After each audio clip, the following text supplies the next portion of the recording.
This is Podmasana, and I am Brendan Knorr. What does it take to bridge nearly 2 millennia? To take one of humanity's most profound spiritual texts and make it speak directly to the anxieties, depressions, and desperate competitions of modern life? And what kind of person dedicates decades to this work? Not as a religious scholar or philosopher, but as a working dentist who simply believes ancient wisdom shouldn't remain locked away from ordinary people. Today's guest, Dr. Vijay Jayade, embodies a beautiful paradox. A man of science who found his deepest calling in spiritual teaching. An orthodontist who spent his career straightening teeth while simultaneously working to straighten the path between the Bhagavad Gita's timeless wisdom and contemporary life's crooked challenges. Born in 1941, in a village approximately 120 kilometers from Hubli, Karnataka, Dr. Jayade grew up watching his father, himself a medical practitioner and dentist, devote himself not just to healing bodies, but to daily study of the Bhagavad Gita. This wasn't casual reading. His father had a special affection for Sanskrit, and this reverence for the ancient language and sacred text planted seeds that would take decades to fully bloom. Dr. Jayade followed his father into dentistry, completing his Bachelor of Dental Surgery in 1965 and his Master's in Orthodontics in 1967 from Government Dental College in Bombay. But establishing an orthodontic practice in 1968, Hubballi was no simple matter. Awareness of dental treatment, especially orthodontics, was remarkably low. It took years of patience, persistence, and continuous learning. He traveled to the United States, United Kingdom, Japan, and Singapore, constantly updating his knowledge and clinical skills. Yet throughout those challenging years of building his practice, the Gita remained in the background of his consciousness, a thread connecting him to his father's devotion. When his practice finally stabilized, he returned to what had been calling him, the systematic study of the sacred text that had shaped his childhood home. His passion for teaching found expression when SDM Dental College opened in Dharwad, 1986, and he joined 1988. For 17 years, he taught future dentists, later serving as visiting faculty at SDM Dental College in Guntur. For another 5 years, he served the Indian Orthodontic Society in various capacities and engaged in social service through the Rotary Club of Hubli, helping to establish the area's first blood bank that collected only from voluntary donors. But it was his decades-long engagement with the Bhagavad Gita that would become his most enduring contribution. As he studied text after text, mostly in his mother tongue, Marathi, he made a troubling observation. Even people of his own generation had inadequate knowledge of the Gita's contents.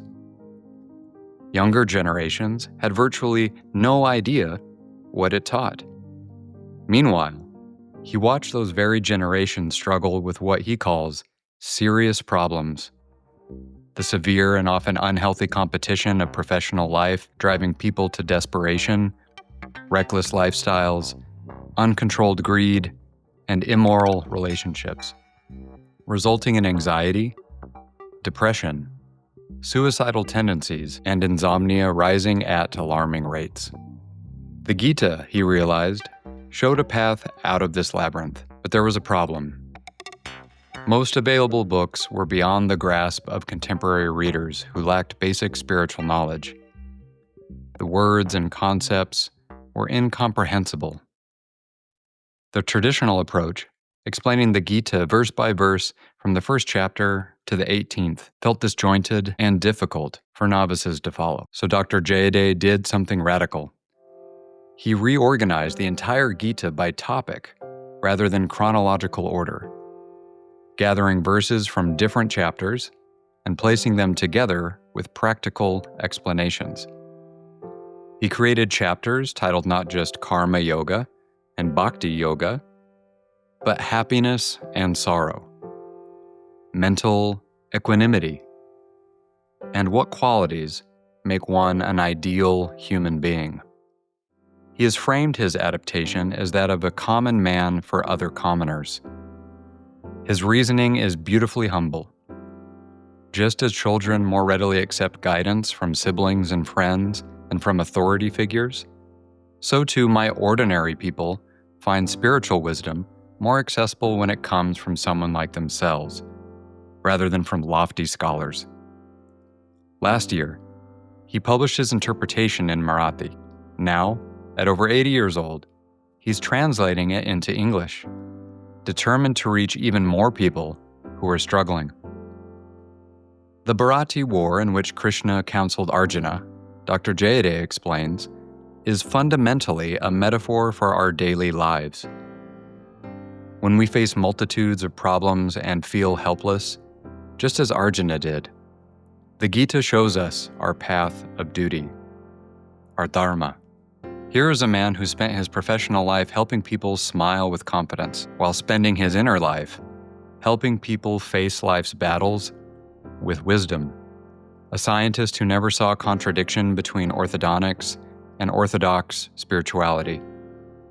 A teacher who understands that the greatest barrier to ancient wisdom isn't its age, but our failure to make it accessible. On this episode of Podmasana, join us for a conversation about making the timeless relevant, the sacred accessible, and discovering how a 2,000-year-old dialogue on a battlefield might be exactly what we need to navigate the battlefields of modern existence. Part 1. Early Life and Spiritual Foundation. Dr. Jayade, welcome to Podmasana. Thank you, Mr. Brendan. Well, I bring greetings to all the listeners from India, the land of Bhagavad Gita, and I thank you, Mr. Brendan, and your wife, Meenakshi, who happens to be my student, for asking me to join this podcast. And the topic that you have chosen is very close to my heart, and that is Bhagavad Gita. Before I answer your questions, as traditionally we do in India, before starting any spiritual discussion, I would like to read an invocation from one of the Upanishads. It goes as Om Asato Ma Sadgamaya, meaning Om, the eternal principle, please lead me from the falsehood to the truth, the unreality to the reality, and the perishable to the eternal. Tamaso Ma Jyotirgamaya, please lead me from the darkness of ignorance to the light of knowledge. Mrityorma Amritangamaya, from the mortality of material attachments to the immortality of self-realization. Om Shantihi, Shantihi, Shantihi. Om, let there be peace, peace, and peace. To start off, as I understand, your father was both a medical practitioner and a devoted student of the Bhagavad Gita. Can you paint a picture for us of what that looked like in your childhood home? And what did his daily practice with the Gita teach you beyond the text itself? Well, talking about my childhood, ours was a middle class family consisting of my father, mother, me, and my two younger siblings, a brother and a sister. We were not rich, but we were quite comfortable. Ours was a simple lifestyle. Leave aside a telephone, we did not have even electric lights in our house till I reached the age of 10 or 11 years of age. Until then, we were reading and studying in the light of kerosene lamps. Our hometown, Hubballi, had a population of nearly 35,000, but it was quite a primitive town by today's standard. Only 2 or 3 families owned a motor car. Others would commute by walking or using a bicycle or in a horse-driven cart. I walked to my school till I was 15 years old, and then my father bought a bicycle for me. He himself commuted on a bicycle for many years. Now, talking about him, his lifestyle, he had a disciplined lifestyle. He would practice yoga and pranayama every day. He had a penchant for writing. He was trained in integrated medical science which is a combination of Ayurveda, the Indian system, and the Western medicine. He wrote nearly 10 books on medical treatment as well as dental treatment. He wrote in all four languages: Marathi, Kannada, Hindi, and English. He had no fixed timing for reading the Gita, but he always pondered over its meaning and referred to the book when necessary. More importantly, he believed in following its message, namely, practicing the integrity of character, compassion, and service to the society. I was greatly influenced by his thoughts and his lifestyle. He had a special affinity for Sanskrit language, and I inherited the love. I was fortunate to have an excellent teacher in high school from whom I studied the Sanskrit language.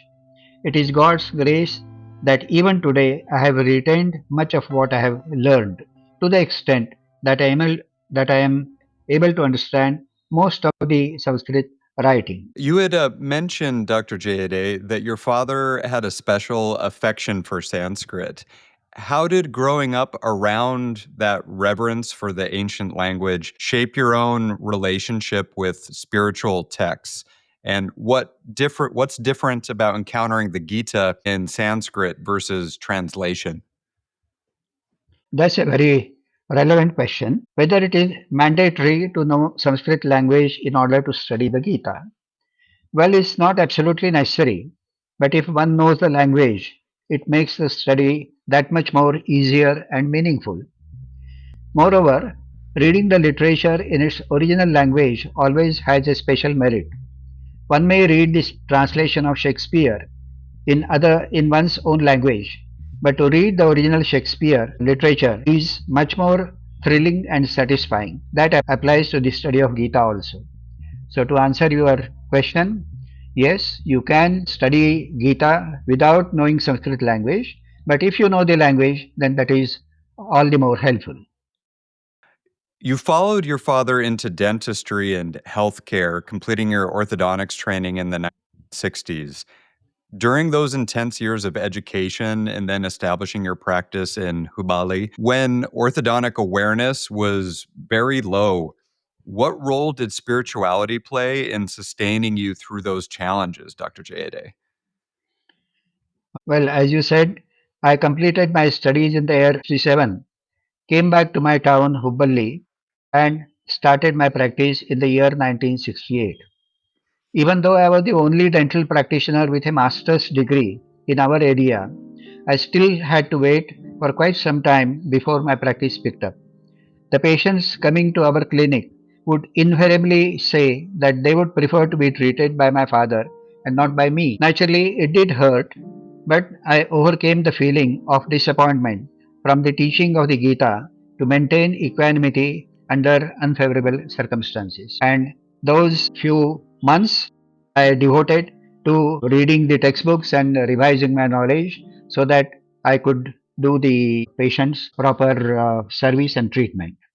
You also traveled internationally to the United States, the United Kingdom, and Japan and Singapore to update your clinical skills. As a young professional, being exposed to different cultures and approaches to dentistry, did that broaden your spiritual perspective as well? How did you see the relationship between healing the body and tending to the spirit? To be honest, that time I did not think so. I was Mhm. more focused on the pursuit of orthodontic knowledge. Cultural, religious, or spiritual exchange in my interaction with various people hardly took place during those visits. I did not think of healing the body and tending the spirit aspect then. But now that you mention it, I think it's a very valid approach. It should be made a part of medical and allied sciences curriculum. Why do you think that? Well, there is a strong relationship between the body and the spirit. And if the body has to heal, then the spirit also has to heal. And therefore, there is a relationship between the two. So, healing the body and tending to the spirit is a very, very valid proposition. So you write that you could not have much time to study the Gita during your education and early practice years, but returned to it once you had stabilized professionally. What called you back, and what changed in you or in your life circumstances that made the timing just right? Well, to answer your question, at that stage, I was doing quite well in my practice and had settled in family and social life.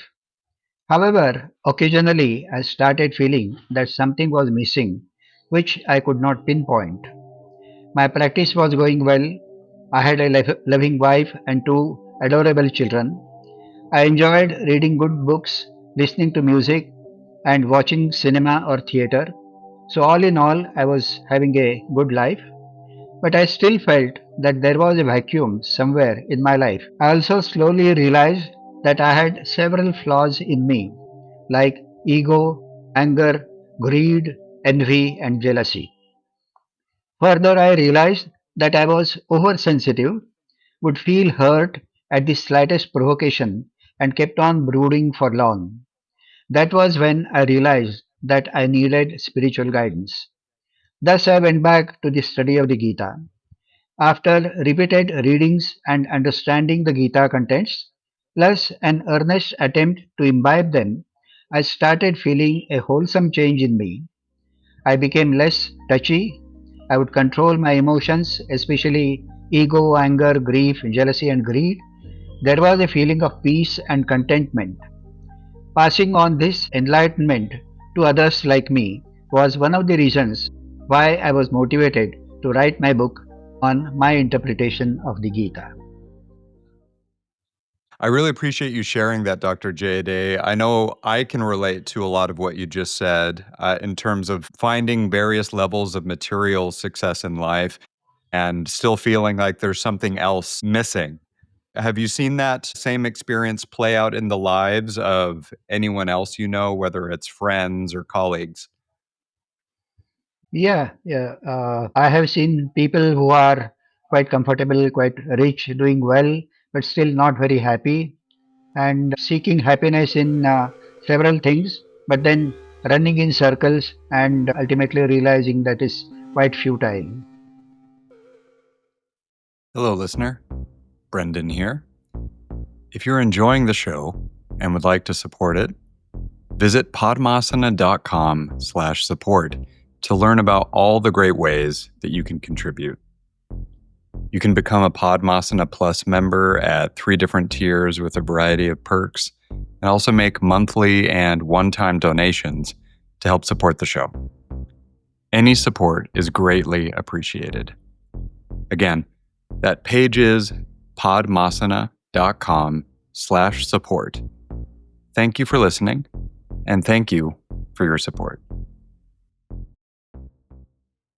Part 2: Writing for the Common Person. Dr. Jayade, you made the striking observation that even people of your generation don't have adequate knowledge of the Gita, and younger generations hardly have any idea about what the Gita preaches. As someone who taught dentistry for over 20 years, how did your experience as an educator inform your approach to teaching the Gita? To answer that question, as a teacher, I felt that the students learn better when the topic is presented as related to their personal experience rather than a talk in abstract terms. Therefore, I selected some topics for my book like happiness versus sorrow and mental equanimity to make the book relevant to the present day readers. We have to be on the same page as the reader. Then, naturally, we have to talk in terms which are related to them, to their life, to their day to day problems and practices. And that's what I realized as a teacher. Your book has a provocative subtitle, as understood by a common man for other commoners.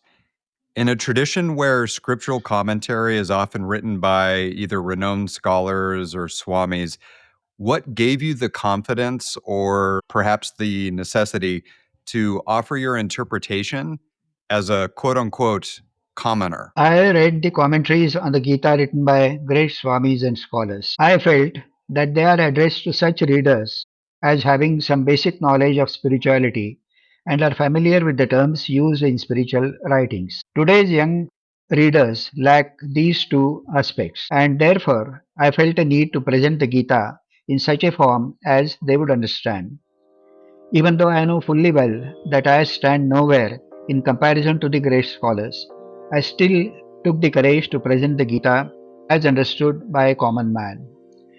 So far as the study of scriptures is concerned, I still consider myself a very basic level student, and I am just at about the same level as any common man. And therefore, what I feel and what I say and what I speak may be more appreciated by the common man rather than the words coming from very highly educated and studied swamis and scholars. That was the reason I thought of writing this book of my interpretation of the Gita. You took a radical approach, Dr. Jayade. Instead of explaining the Gita verse by verse from chapter 1 to 18, you reorganized it entirely by topic, gathering related verses from different chapters. Walk us through that decision, if you don't mind, and what did you see that traditional commentaries were missing? I'll tell you my experience. When I started studying Gita seriously, I felt that there is no continuous discussion of various topics. The discussion is scattered over many chapters. For instance, the discussion on Karma Yoga starts in the second chapter of Gita, continues in the third, fourth, and fifth chapters, and concludes in the 18th chapter. But along with Karma Yoga, other topics are also covered in these chapters. Now, for a new reader, this becomes quite confusing and it becomes difficult for him to grasp the content. This has happened because the Gita is a dialogue between Shri Krishna and Arjuna. Arjuna asks Shri Krishna questions and Shri Krishna replies, but often one feels that the link breaks. Occasionally, a repetition also is felt. This difficulty was expressed by another eminent scholar, Mr. Anna Sahib Khair, also. According to his research, the Gita was written by three different authors in three different periods of time. In other words, two different authors added at different periods to what the first author had written, depending on the necessities of the period in which they lived. And this addition, most of the places, has merged well, but in some places there is a disjoint, and that's why a new reader finds it difficult to decipher what the message is. Therefore, for making it easier for the uninitiated reader to understand the Gita, I compiled the verses from different chapters related to particular topics, along with their meaning, and explained the theme running in these verses. Also, it is not something unprecedented that I did. Such an attempt was made earlier also. A very eminent philosopher and author, Professor R.D. Ranade, also known as Gurudev Ranade, a very highly respected saint and philosopher. He did it in one of his books. He rearranged the Gita under 12 chapters theme wise. So, this is something which is not exactly unique. At least one more person has done it earlier, and that is to facilitate the understanding of the message of Gita. It seems like you drew a lot of inspiration from that thematic adaptation or interpretation of the Gita. Could you maybe speak to a little bit about what inspired you about that and led to you doing your own work? I actually came across this book little later after I had already started compiling various shlokas, verses from different chapters and putting them together. And when I was doing that, then I happened to come across this book. So I was quite pleased to see that it was not something very wrong that I was doing. There was a precedent, and a very highly reputed scholar had done it earlier. So that gave me courage that what I was doing was not wrong, and I proceeded further and completed my book. Some of your chapter titles are traditional, such as Karma Yoga, Bhakti Yoga, but others seem to be strikingly contemporary. For example, Happiness and Sorrow, Mental Equanimity, and What Makes One an Ideal Human Being. How did you decide which topics a modern reader most needed to understand, Dr. Jayade? So let me briefly explain what Karma Yoga is.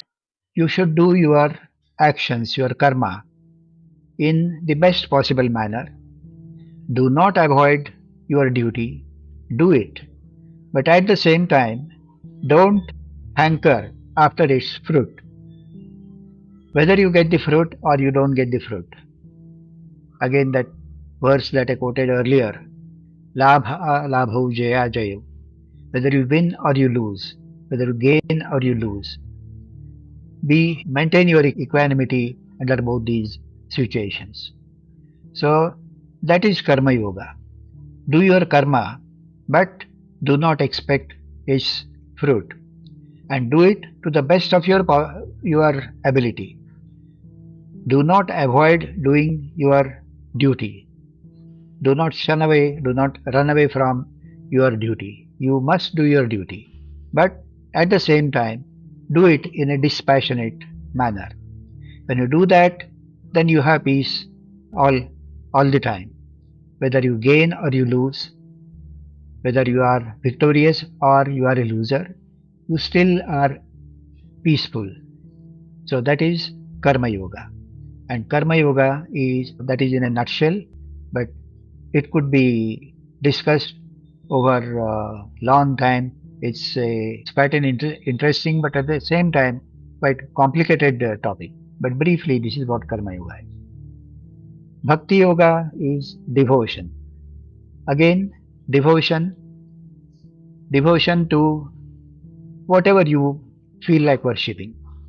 It might be a book, it might be an idol, it might be the synagogue, it might be a mosque, it might be a temple, whatever. Or it might be worshipping the unseen spirit or the unseen personality of God, what is known as Nirguna, without any characteristics, without any form. So, in that form also you could meditate upon and worship it. But this worship again should be without any expectation. Gita has mentioned 4 types of people who are bhaktas, who are worshippers. They are Artha, Jidnyasu, Artharthi, and Jnani. Artha is one who has some hurt in him. It might be a physical hurt, it might be mental hurt, and he needs some support from God. So he is the Artha Bhakta. Other one is Jidnyasu, one who wants to know what God is. He is the second type of devotee. Third one is Artharthi, the selfish one. He worships God because he expects something from him. He is Artharthi. Now, these 3 are on one side, but God says the best one is Jnani, one who is interested only in knowing, having the knowledge, the jnana of God, just for the sake of his love for God and not expecting anything from God. So Shri Krishna says he is the best of the devotees. So that is, in short, what Bhakti Yoga is. Let's think about the present day generation. It's common knowledge that the present day generation is much better off economically. It leads a comparatively more comfortable life than the earlier generations. But can we say that this generation is happier than the previous generations? The answer is a big no. This generation has its own share of serious problems. The severe and often unhealthy competition that they face in their professional life is driving them to desperation. Also, their lifestyle, which is quite reckless and mixed with uncontrolled greed, unhealthy food and drinks, immoral relationships and gambling, all these are resulting in physical health issues and also serious psychological disorders. Cases of anxiety, depression, suicidal tendency, and insomnia are rising at an alarming rate. The Gita shows the path to come out of this labyrinth and also guides those who do not wish to fall into it. Therefore, I thought of writing the two chapters, one on happiness and sorrow, and the other one on how to attain mental balance. Because a picture of an ideal person would be a role model for others to emulate, I included the chapter on the characteristics of ideal persons as enumerated in the Gita. It seems we're kind of dancing around to a certain degree is you have this ancient spiritual text that has a lot to offer with navigating modern challenges. What would you say the Gita has to say about navigating greed or anxiety? Gita addresses all these defects in human nature, be it greed, be it jealousy, be it anger, any of these things, how to control them. The Gita offers answers to all these. Its advice is to be away from all these dualities like joy and sorrow. Be equanimous when you are happy or when you are sad. Don't get elevated to the zenith of frenzy when you are happy, because if you do that, then when there is a disappointment, you will fall in the depth of despair. So maintain equanimity. Also, other things like lust and anger, they both are two sides of the same coin. So keep them under control. The more you keep them under control, the less you are disturbed when you face the challenges in the life. This way, Gita has the advice for any types of problems that we may face because of our nature. You compare people's relationship to spiritual knowledge to how children respond better to peers than to authority figures. And that's a fascinating insight. I found that to be very interesting. Can you expand on why you think accessibility and relatability matter so much in spiritual teaching? I feel that most of us are quite ignorant of spiritual matters. Unless the spiritual information is provided in a form that is easy to understand for a commoner and is presented such that it relates to his or her day to day matters, people will lose interest very quickly. Therefore, it should be made simple, easily understood, and related to the day to day problems. As you pointed out, most of us are at the level of children so far as spiritual matters are concerned. Therefore, these should be made available in an understandable form. I felt that a commoner like me, knowing our capacity, can relate much more easily to other common people. They will feel more comfortable when one amongst them is talking at their level. With that intention, I ventured into writing this book. Hello, listener. Brendan here. Do you or someone you know have an article or book to share, a work to highlight, or story to tell that would be a good fit for Podmasana? If so, feel free to reach out via email at ideas@podmasana.com. That's ideas@podmasana.com. And we'll be sure to get back to you. Thank you. Part 3: Ancient Wisdom for Modern Crises. Dr. Jayade, you write with real urgency about modern problems, severe competition driving people to desperation, anxiety, and depression rising at alarming rates, reckless lifestyles that you alluded to, perhaps suicidal tendencies. As both a healthcare professional and a spiritual student, how do you understand the connection between these contemporary mental health crises and spiritual disconnection? If we look at the modern lifestyle, everyone wants to be successful, everyone wants to overtake others, everyone wants to have a luxurious life, and for doing that, they don't mind adopting means which are not necessarily always fair, and ultimately, then it hurts your own conscience, and that then causes all these problems, the anxiety, depression, and other mental disorders. So, if we try to learn from Gita asks you to have mental balance and not to be overjoyed or to be excessively unhappy when things go wrong. Sukha dukhe same krutva. Sukha dukha, happiness and sorrow or grief. Take them with equanimity. So also labha labho jaya jayo. Labha is gain and alabha is loss. When you gain or you lose, again take them in the same spirit.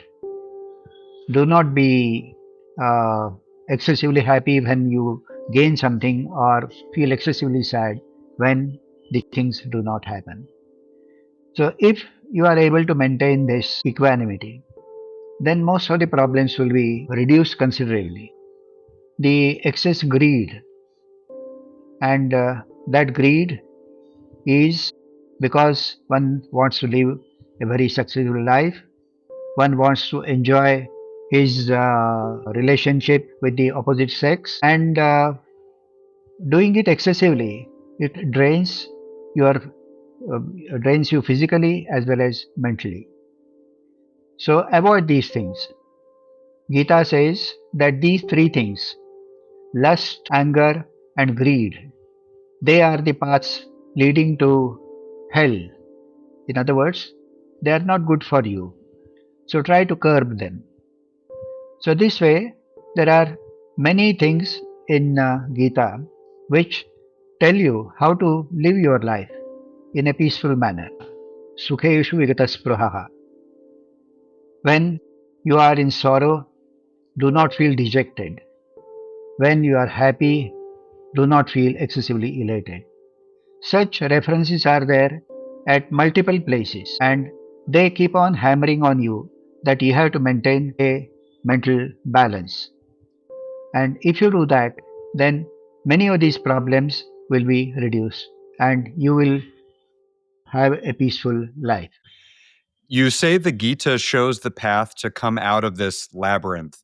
For someone listening right now who is struggling with anxiety, depression, or feeling overwhelmed by competition in their professional life or challenges in their personal life, what is the Gita's essential message for them, Dr. Jayade?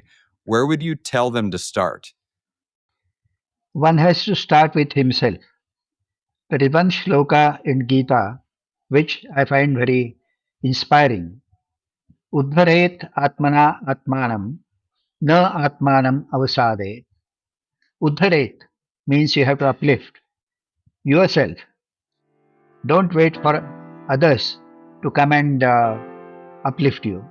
Uddharet atmana atmanam na atmanam avasadayet. Do not degrade yourself. Atma eva atmana bandhuhu, atma eva ripuhu atmanaha. You yourself can be your best friend or you yourself can be your worst enemy. So you have to choose which one you want to be, whether you want to be your own friend or your own enemy. So it has to start right from you, right from your inner self. Ask that self, and whatever the self says, then try to follow it. Self, ultimately, they say, is a part of God. Uh, God lives in everyone's heart as the self.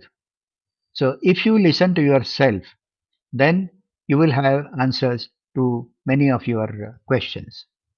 And then, of course, if you read the spiritual scripts like Gita and try to understand and follow them, then it will certainly help you. You had described the Bharati war as a metaphor for our daily lives, with Arjuna's helplessness mirroring our own when facing multitudes of problems. Can you take us deeper into that metaphor, Dr. Jayade? What does it mean to find our path of duty or dharma in contemporary life? Arjuna had a very serious situation to meet. He was facing his own kith and kin, and he had to fight not only with his own brothers, Kauravas, but also with his grandfather, Bhishma, whom he loved with all his heart. He had to fight with his guru, Dronacharya, whom he loved and worshipped. So, whether to fight with those people and whether it was right on his part to kill them, that was his dilemma. In our life, we rarely come across such serious situations. But then we have often these dilemmas. Should I do it this way or that way? If I do it this way, will that be right? Or the other way, it will be right. And then I see someone who is not doing the right thing, but then he is prospering. He is going very fast in his life and acquiring wealth and having a grand mansion, and I don't have them. So then I start feeling bad about me. And then my dilemma is whether I should follow his path or I should continue my path. Now, such are the dilemmas which we face in our life. So that is where Gita comes to your help. Gita has discussed three types of persons: the sattvic person, the rajas person, and the tamas person. Sattvika is the noble person, and he is the one who initially may not be as prosperous as another rajas person, but in the long run, he will have the mental peace. Rajas person is the one who is very active and always running and doing this and that and whatnot, and he gains lot of wealth and enjoys. But then later on, he starts feeling disappointed. He doesn't know where to end, and because he doesn't have the inner peace, he ultimately feels disappointed and dejected. And the third one is the tamas personality, which is the outright bad personality, which everybody should try to avoid.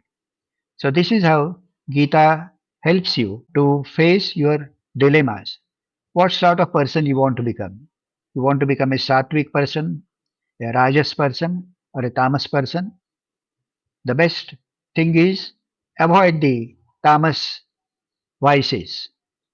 Reduce the rajas nature that you have and try to become a sattvic person. If you do that, then for the time being, you may not be as successful or prosperous as your neighbor. But then in the long run, you will have the mental peace and you will be much more happy. Dr. Jayade, you're now in your 80s, translating your Marathi book into English to reach even more people. What is it about this particular moment in history that makes you feel this work is urgent? What do you see happening in the world today that the Gita specifically addresses? If we compare our 21st century with the 20th or 19th centuries, then we have advanced a lot economically, scientifically, technically, but there is no peace. There are wars everywhere, there are fights going on, killings going on, threats of atomic warfare, and whatnot. Now, if this has to change, and if a common man like you and me, we have to live happily, then the things have to change. So that is where Gita comes into play. Gita's advice, if it is followed by everyone, then we will have lot more peace, lot more happiness. That is why the study of Gita is necessary. The message of Gita has to go to as many people as possible, and that is my intention in translating my book into English so that it can read a much larger section of people. Yes, it seems like if there's going to be peace throughout the world, it first needs to come from within. Would Very you true, agree? very true. Yes, absolutely. Looking back at your journey, Dr. Jayade, from watching your father read the Gita each day to becoming an orthodontist and teacher to spending decades studying and now sharing this wisdom, what has the Gita given you personally? And how has it shaped not just your understanding, but your actual experience of living? As I mentioned earlier, I have been able to face the flaws in my nature, in my character, with greater courage and to control them as much as possible. That makes me feel at peace with me. The teaching of Gita has made me not to compare myself with others, not to complain about what I don't have, not to feel angry at the slightest of the excuses, to be more forgiving, to be more patient, to be kind, to be generous, to be noble as much as I can. And that is what Gita has taught me. Without Gita, I don't think I would have been able to change my nature. And maybe I would have ended up in the category that I mentioned earlier, people with lot of anxiety, depression, and insomnia. Gita has saved me from all those problems. I am eternally thankful to the teachings of Lord Shri Krishna. I wish you all the best with the adaptation, and I look forward to that English adaptation eventually being published and wish you all the success. Dr. Jayade, thank you very much for being on Podmasana. It's my pleasure to thank you for giving me this platform and reaching a bigger number of audience. I earnestly hope and pray that this will kindle at least a little bit of interest in them so that they will pursue the study of spiritual knowledge either from Gita or whatever other source they want to follow. The spiritual aspect is important, and unless one develops that, one will not have a proper peace of mind, and one will not be able to lead a satisfied and happy life. I thank you for giving me this opportunity. If you enjoyed this episode, please share it with people you think would also enjoy it. You can also leave a review or rating on your preferred podcast listening platform, and be sure to follow the show to subscribe to future episodes. You can also email us at feedback@podmasana.com or reach out to us on the socials. We're on Blue Sky, Mastodon, Instagram, Threads, and YouTube. Also, a quick thank you to Joanna Orr for becoming a Podmasana Plus Enlightened Circle member and her generous donation. Thank you for your support, Joanna. It means a lot. Catch you next time on Podmasana.